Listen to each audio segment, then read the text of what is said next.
El Puente de los Esclavos en Guatemala, a unos 3 kilómetros de la ciudad de Cuilapa, se encuentra uno de los puentes más antiguos de América. Es el Puente de los Esclavos, construido hace más de 400 años. Cerca del puente hay un pueblo llamado Los Esclavos. Hace varios siglos, los pobladores de ese lugar fueron esclavizados por los españoles. Cuenta la leyenda que hace muchos años vivía allí un señor en una gran hacienda con muchos esclavos. El señor castigaba cruelmente a los que descuidaban el trabajo. Una vez, un ternero murió por descuido de un esclavo. El pobre hombre temía tanto a su amo que, desesperado, invocó al diablo, y el diablo se le presentó. El esclavo le contó su desventura, y el diablo vio en aquel pobre hombre a un alma buena que valía la pena arrebatarle a Jesucristo. A cambio de su alma, el diablo le ofreció que pidiera cualquier cosa.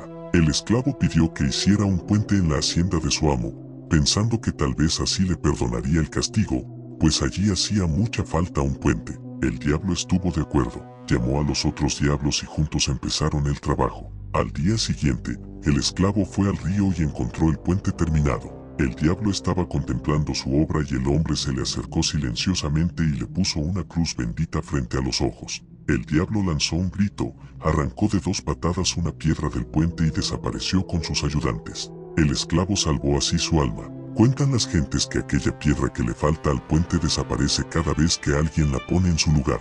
En realidad, el Puente de los Esclavos fue construido para facilitar el paso por el río de los esclavos a los comerciantes que viajaban a El Salvador y Honduras. El gobernador Pedro Mayén de la Rueda fue quien ordenó que se construyera el puente.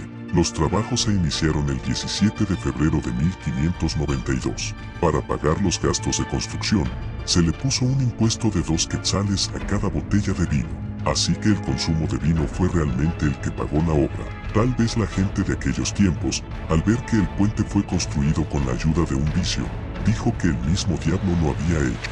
El sacerdote sin cabeza, también conocido como el cura, fraile o padre sin cabeza, es un personaje perteneciente a una leyenda colonial del folclore latinoamericano, el cual es descrito como el fantasma de un sacerdote sin su cabeza.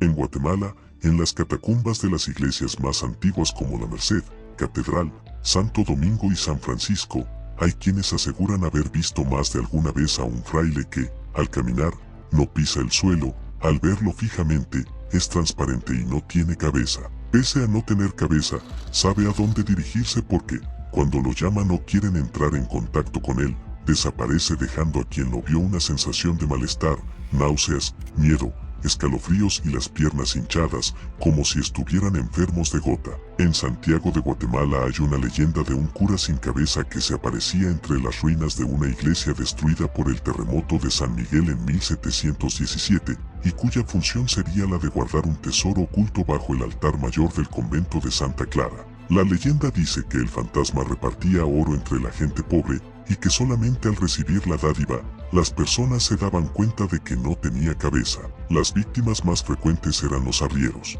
En sus largas travesías con sus recuas de mulas, se lo encontraban en cualquier recodo del camino. Veían venir a un fraile o cura, de sotana negra y estohule blanca, de estatura alta, pero le faltaba la cabeza. El arriero detenía el paso.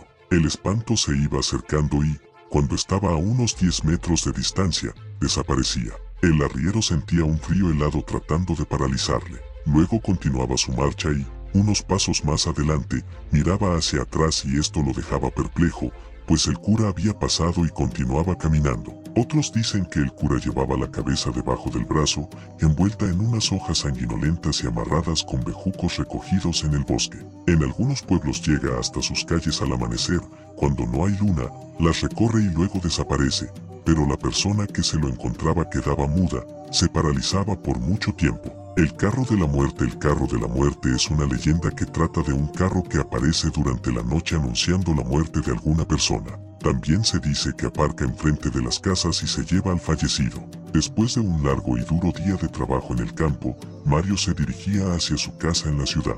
Estaba anocheciendo y Mario caminaba deprisa para que la noche no se le echara encima. Antes de llegar a su casa, escuchó el sonido de un carruaje que se acercaba. En aquella época era muy normal que por las calles circularan carruajes, pero este sonido era diferente y cierto temor se apoderó de él. Así pues, corrió y se escondió detrás de unos árboles que había en un parque.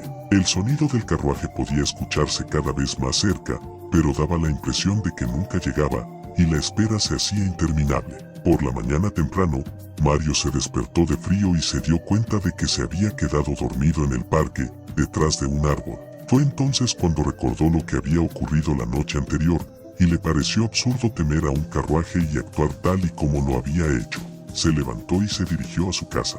Según pasaban los días, Mario era incapaz de quitarse este incidente de la cabeza, así que decidió contarle a un amigo todo lo ocurrido. Lo que su amigo le contó no lo tranquilizó en absoluto. Le dijo que, según dicen, por las noches se puede oír pasar un carruaje a toda velocidad que trae y lleva a la gente que se muere y es conocido como el carruaje de la muerte. También le dijo que probablemente era invención de la gente y que no debería hacerle mucho caso.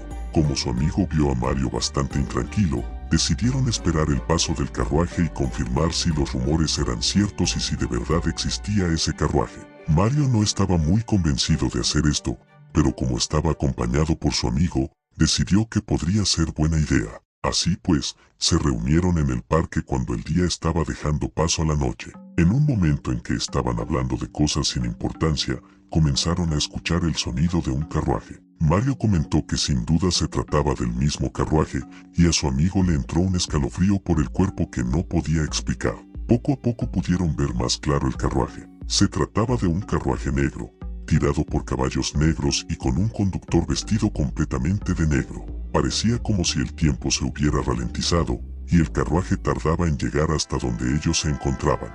Pero lo cierto es que el carruaje se dirigía hacia ellos y estaba aminorando el paso. Cuando estaba situado justo enfrente de ellos, el conductor los miró fijamente y los dos amigos se desmayaron. Se despertaron de frío a la mañana siguiente. Los penitentes de la recolección cuenta la leyenda que todos los días, a las 12 de la noche, los vecinos del barrio de la recolección escuchan pasos de encadenados. Son penitentes fantasmas que quieren librarse de sus culpas. Cuando los han visto, no solo van encadenados sino con capuchones antiguos. Algunos se flagelan. Son ánimas por las cuales las viejitas dicen que hay que rezar. Verlos atemoriza, pero también produce pena y compasión porque a nadie le gustaría estar eternamente encadenado a sus malas acciones. El mito dice que sucedió unos días antes del terremoto de 1917 en el barrio de la Recolección. Los vecinos, asustados, comentaban que no era prudente salir, pues estos personajes eran almas en pena que buscaban llevarse a otro mortal con ellos. Pero Luis, un joven atrevido, no quiso quedarse con la duda y se quedó a esperar al cortejo la noche que sus abuelos comentaban sobre el tema. Eran las 12 de la noche cuando salió a la ventana. Vio pasar un centenar de personas cubiertas con ropas oscuras, cucurucho o capirote, y una vela encendida en la mano. Iban rezando, pero no se entendía lo que decían. De pronto, uno de ellos se acercó a él y le entregó una candela. El muchacho la recibió asustado y, sin moverse, se quedó paralizado con la vela hasta que el cortejo se perdió en la noche. A la mañana siguiente, encontró entre sus manos un fémur en lugar de la candela. Aterrado, llamó a un amigo y le pidió consejo. Este le recomendó que saliera otra vez en la noche y que devolviera el hueso al personaje que se lo dio. Así lo hizo, pero con tan mala suerte que, cuando se acercó el cortejo, el misterioso personaje, en lugar de recibirle la candela, lo tomó del brazo y se lo llevó con ellos. Desde entonces, nadie volvió a saber de Luis. Otras versiones de esta historia refieren que algunas personas se salvaron de los penitentes cuando acudieron la noche siguiente acompañados de un niño pequeño.